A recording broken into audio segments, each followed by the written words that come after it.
தேவனை பிடித்து கொண்டிருக்கிற, தேவனை சார்ந்து கொண்டிருக்கிற, தேவனையே எல்லா காரியத்திலும் துணையாய் கொண்டிருக்கிற மனுஷனுக்கு யார் சத்துரு என்று சொல்லி பார்த்தோம் என்று சொன்னால், இந்த வேத வசனம் தெளிவாய் சொல்லுகின்றது, இந்த உலகத்தில் ஒரே ஒரு சத்துரு தான் இருக்கிறார். அல்லேலூயா.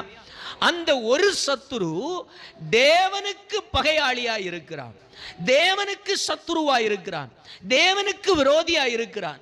ஆனபடியினாலே அவன், வேதம் தெளிவாய் சொல்லுகிறது, அவனுக்கு கொஞ்ச காலமே உண்டு என்பதை அறிந்து கொண்டு அவன் வேகமாக கர்ச்சிக்கிற சிங்கத்தை போல தேவனை சார்ந்திருக்கிற, தேவனை பிடித்திருக்கிற எல்லா மனிதனிடத்திலும் எப்படியாயிலும் அழிக்கவும், கெடுக்கவும், கொல்லவும், திருடவும் அவன் வேலை செய்து கொண்டிருக்கிறான். அல்லேலூயா.